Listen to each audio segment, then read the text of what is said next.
તો કેમ છો વિદ્યાર્થી મિત્રો? આજે આપણે શું જોવાના છીએ? તો કે ધોરણ 9 નું ચેપ્ટર 3 યામ ભૂમિતિ સ્વાધ્યાય 3.1 નો દાખલા નંબર 1. તો આપણે પહેલું ચેપ્ટર અને બીજા ચેપ્ટરની વિડિયો આપણી ચેનલ પર મૂકી દીધેલી છે. તો જો તમે તેની વિડિયો ન જોઈ હોય તો તમે અમારી ચેનલ પર જઈને ચેક કરી શકો છો અને અમારી ચેનલને સબસ્ક્રાઇબ કરી દેજો જો તમને આ અમારી ધોરણ 9 અને ધોરણ 7 ની દાખલાની વિડિયો ગમતી હોય તો અહીંયા આપણે શું જોવાના છીએ? તો કે ધોરણ 9 યામ ભૂમિતિ ત્રીજું ચેપ્ટર 3.1 નો દાખલા નંબર 1. એમાં આપણને શું કહ્યું છે? બીજા કોઈ વ્યક્તિને તમારા અભ્યાસના ટેબલ પરનો લેમ્પનું સ્થાન કેવી રીતે વર્ણવશો? હવે એ જોતા પહેલા હું તમને કહી દઉં કે અહીંયા આપણે ત્રીજું ચેપ્ટર જે ભણવાના છીએ એમાં આપણને જોતા શું આપણને જરૂર પડશે એમાં એ આપણે જોઈ લઈએ. તો આ ઊભી લાઈન છે એને શું કહેવાય? તો કે વાય અક્ષ. ઊભી લાઈન છે એને શું કહેવાય? તો કે વાય અક્ષ. આડી લાઈન છે, આ આડી લાઈન છે એને શું કહેવાય? તો કે એક્સ અક્ષ. તો વાય અક્ષ અને એક્સ અક્ષ બંને આપણે આ ઊભી લાઈન વાય અક્ષ અને આડી લાઈન એક્સ અક્ષ આ આપણે દોરીએ તો આપણને શું મળે? તો કે યામ. યામ એટલે કે આ જે આપણે દોર્યું છે તેને આપણે શું કહીશું? તો કે યામ. તો અહીંયા શું છે? તો કે વાય અક્ષ છે ઊભી લાઈન, એમાં પહેલા શું આવ્યું? તો કે પ્લસ. તો એ પણ કહી દઉં તમને કે આ જે પ્રથમ ચરણ છે, પ્રથમ ચરણ એમાં શું આવે? તો કે પ્લસ પ્લસ આવે. યામ કેટલા આવે? તો કે પ્લસ પ્લસ. પછી દ્વિતીય ચરણ છે એમાં શું આવે? દ્વિતીય ચરણ. તો અહીંયા આપણે પ્રથમ ચરણમાં શું આવે? તો કે પ્લસ પ્લસ. દ્વિતીય ચરણમાં તો કે માઈનસ પ્લસ યામ આવે. પછી તૃતીય ચરણમાં શું આવે? તો કે માઈનસ. ચતુર્થ ચરણમાં શું આવે?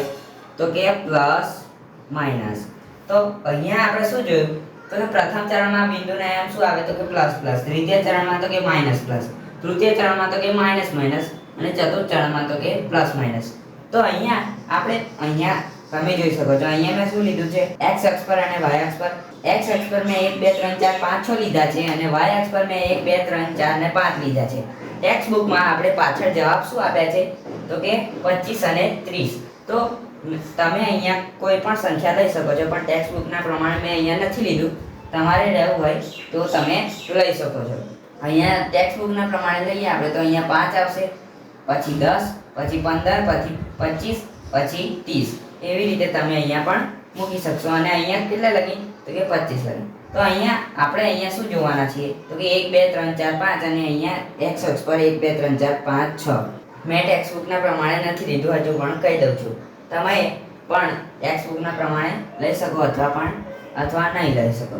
તો અહીંયા આપણે શું જોવાનું? તો કે આને શું કહેવાય? તો કે પ્રથમ ચરણ. તો આમાં શું આવે? તો કે પ્લસ પ્લસ. દ્વિતીય ચરણમાં તો કે પ્લસ માઈનસ. દ્વિતીય ચરણમાં તો કે માઈનસ પ્લસ. તૃતીય ચરણમાં તો કે માઈનસ. ચતુર્થ ચરણમાં તો કે પ્લસ માઈનસ. તો પહેલા આપણે આ બધું ચેકી નાખીએ.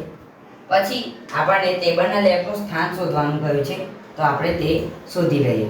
તો અહીંયા આપણા ટેબલના લેમ્પનું સ્થાન આપણે કેવી રીતે મેળવીશું? તો અહીંયા તમે જોઈ શકો છો અહીંયા y અક્ષ પર શું છે? તો કે 4 છે. તો 4 એ લેમ્પની સિદ્ધાંતમાં છે. લેમ્પના સિદ્ધાંતમાં 4 છે. તો અહીંયા આપણે આ લીટી દોરી. પછી x અક્ષ પર શું છે? તો કે 6 એ લેમ્પના એક્ઝેક્ટ નીચે છે.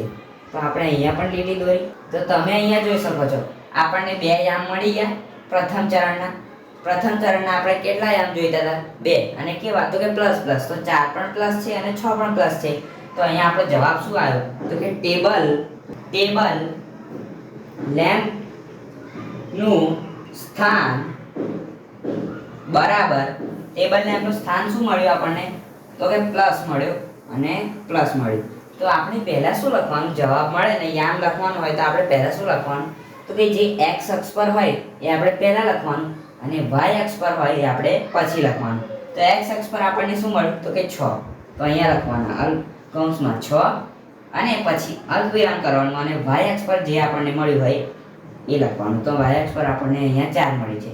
તો અહીંયા આપણે એવું કહી શકીએ કે અલ્પવિરામની પહેલા જે આવે એ x અક્ષ હોય એ લખવાનું અને અલ્પવિરામની જે પછી આવે એ y અક્ષ જે હોય એ લખવાનું. તો અહીંયા આપણે એવું જ કર્યું છે.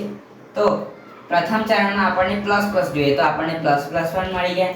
જેમ આપણે y પહેલા આપણે x અક્ષ લખવાનું, તો આપણે અહીંયા x અક્ષ પણ લખ્યું, y અક્ષ લખવાનું, તો અહીંયા આપણે પછી y અક્ષ પણ લખ્યું. તો અહીંયા આપણા ટેબલના લેમ્પનું સ્થાન શું મળ્યું? તો કે 4 અલ્પવિરામ 6 અલ્પવિરામ 4. ટેક્સ્ટ બુકના પ્રમાણે તમને અહીંયા 15 અથવા 30 તો તમને અહીંયા ટેબલ લેમ્પનું સ્થાન પાઠ્યપુસ્તક પ્રમાણે અહીંયા 30 મળશે અને y અક્ષ પર આપણને 25 મળશે. તો અહીંયા આપણે ટેબલ લેમ્પનું સ્થાન આપણને અહીંયા શું મળ્યું? તો કે 6, એટલે કે x અક્ષ પર આપણને 6 મળ્યું અને y અક્ષ પર આપણને 4 મળ્યું. પણ આપણે પાઠ્યપુસ્તકના પાછળથી જવાબ આપેલા છે 25 અને 30, એ પ્રમાણે તમે અહીંયા જવાબ લેશો તો તમને અહીંયા શું મળશે? તો કે x અક્ષ પર તમને 25 મળશે અને y અક્ષ પર તમને 30 મળશે. તો અહીંયા આપણો દાખલા નંબર પહેલો, બીજી કોઈ વ્યક્તિને તમારા અભ્યાસના ટેબલ પરનો લેમ્પનું સ્થાન કેવી રીતે વર્ણવશો, એ દાખલો અહીંયા પૂરો થાય છે. અહીંયા આપણે વર્ણવી દીધું છે કે ટેબલ લેમ્પનું સ્થાન 6, એટલે કે x અક્ષ પર આપણને 6 મળ્યું અને y અક્ષ પર 4 મળ્યું. તો અહીંયા આપણો દાખલા નંબર 1 પૂરો થાય છે સ્વાધ્યાય 3.1 નો. મળીએ આગળના વિડીયોમાં. ત્યાં સુધી જય હિન્દ, જય ભારત.